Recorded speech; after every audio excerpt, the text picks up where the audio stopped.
All right, we have Liberals Oshomo. He's here in the studio for a brief analysis of what to expect across political parties ahead of 2027. And of course, he listened in on the submissions of the former governor of Jigawa State, Sule Lamido. Glad to have you join us. Thank you, ND, and I must commend your interview. I like the first and the last question because the distinguished former House of Rep member and former governor contradicted himself with the first and the last question. So that's just laughing. And, you know, these are people we grew up watching, 1979, you know, these are names. And then, like he said, you look back today, you tell yourself, these people at young age, 20-something, they were already occupying position of leadership.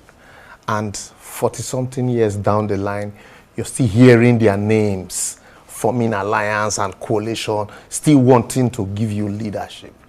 When will it be the turn of the young people? Can the young people who are more in majority sit down and say, you know what, we want to take power from these people? They don't give you power. Yes, and that's why they keep telling you that the electoral system is dysfunctional. It won't work because that discourages you from wanting to participate consistently. I like what Showore is doing. Confront the odds. They tell you it's not working. Ensure that you are in there, make it work. And at the end of the day, if you are able to, if the people, the young people who wants a change truly understand that truly it is not a 100-meter dash but a marathon, you see the change. You see what they did in 2023 general election, even when people said there were no structures. But they became the structure and we saw, you know, what happened. But what happened at the end of the day was the same pattern to frustrate, so that by 2027, you will say, I'm no more interested. And already, some persons are already buying that, you know, I'm no more interested slogan that, oh, look at what happened in 2023. It is because it is intended to frustrate you. And that's what I tell people. It's intended to frustrate you. Look at, you talk about the alliance, the coalition. Who are those forming the coalition? They want to use the same template of 2014 for 2027. It won't work like Yorubas will say, Kole work. Because you had different people. You had Goodluck Jonathan, and now you have Tinubu. The Tinubus were the people that used that template. The template they used against Jonathan, you want to use it against them and you think it will work. These people hold the recipe. And then look at the names. Some have been in power since 1999 till date. And some just left a few months ago. And you think Nigerians, the APC, will not dangle that before Nigerians and say, no, these people, they begin to point out their sins one after the other. And you know the good thing about this country? Those in opposition see the solutions. The opposition see the solution to all our problems. But the moment they get into office, they regurgitate the problem. Tinubu, when he was in opposition, he spoke more than Lamido is speaking now. He was the voice of the voiceless. Alhaji Lai Mohammed issued press releases 30 sometimes in a day. At the end of the day, people were like, if only these persons will get into government. And today they are in government. Everything they once criticized, they are doing, and even worse. So, and then you think that this same alliance and coalition who are outside now speaking grammar and jargons, and, you know, when you look at all of their antecedents one after the other, and you raise it and, you know, take it through an S-ray, you will see the same rot, the same kettle of rot. So these are the people that Nigerians should actually, that's why I said I like the last answers from Lamido. These are the people Nigerians want to run away from. And Nigerians should truly be ready to run away from. It shouldn't be like 2015, anything but Jonathan. No, it shouldn't be anything but Jonathan. It should be what is coming. We need to interrogate, what are you bringing? Not the disaster that came after Jonathan. Now that as bad as Jonathan was, is now becoming, we're now benchmarking failure. If it wasn't bad, would there be a crisis in the PDP then that 7 governors were led by Atiku and co, left the PDP national, was it Congress or the venue, created a new PDP, NPDP. Eventually, Sule Lamido and one other governor, I can't remember now, came back, and 5, Amechi, and led by Atiku, went and joined the APC. The same people, brought the disaster upon us. And that's why Lamido is saying that the PDP is everywhere. And so, if you know what PDP stood for those days, certainly it's what the politicians stand for now, because they are everywhere. Yeah, but the issue, this argument is quite sensible. But then the issue, somebody has to talk. Yeah, I'm not talking about talking. Yes, it's good. If a government... We are all talking. Yeah. If a government, any for that matter, is not doing what it promised the people to do, yeah, is not performing creditably well, I'm talking about any government, not particularly the present government, any government, somebody has to be out there talking. So what some people, the discussion is that it's not a question of perseverance and going to vote is good. But some people believe that the electoral system is not transparent enough. Andy, let me start from talking. You see, yes, when the system is bad, everybody should, be a voice to condemn what is bad.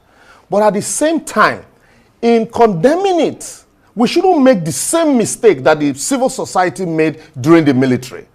The civil society all came out, fought the military, stood in the gap, and said, no, this must stop.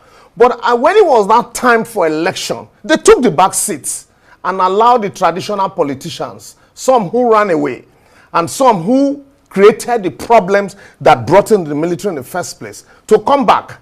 And that's what took the country to where it is today. So if we are all talking, we are all condemning, we should also not close our eyes to the fact that there are some people whose antecedents will not lead us to a new Nigeria.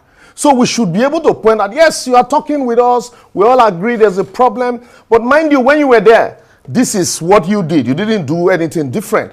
When you were there also, you were part of this rot. And so, if it's good for you to join us, support us, but let us, filter those people with bad records and create new opportunities. How do we do that? That's what I'm telling you. That's where I'm going to. You talked about the Electoral Act. While you're fighting for Electoral Act amendment, you know fully well that the people there now will never do it. They won't give you a book or a document that will empower you to remove them from office. So as defective as it is, we only fixate our eyes on the presidency. Local government election is happening soon in Lagos. How prepared are we? That's the government that is closest to the people. The House of Assembly election. Today in Nigeria, the House of Assembly is almost an appendage of the governor's office.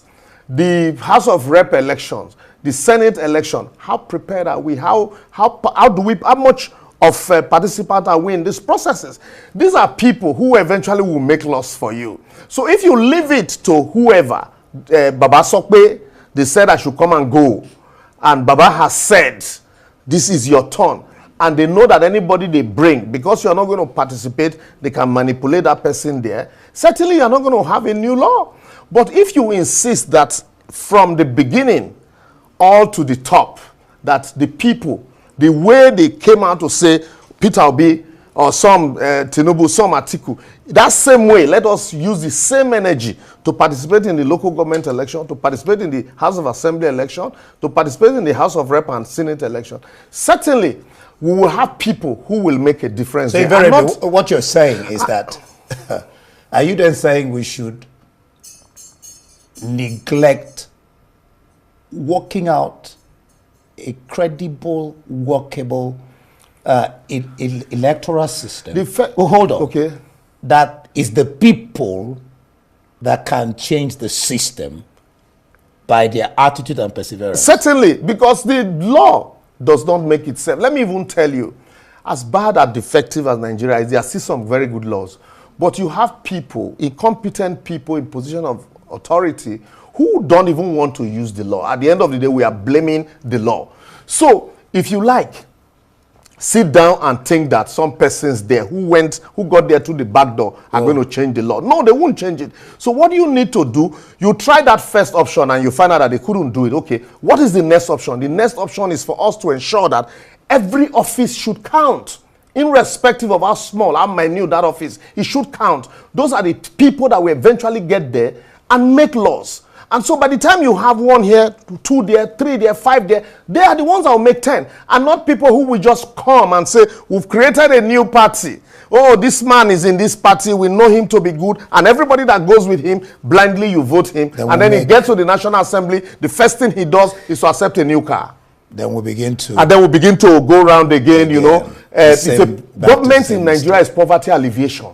Oh, boy. You look for money... Sorry, my brother. It's, thank you. Well, Nigerians, well, we watch and hope that things work out right. That our leaders... Let's not hope. Let's work for things to work out. You hope and work. Yeah, that's what I'm saying. When you just said we watch and hope.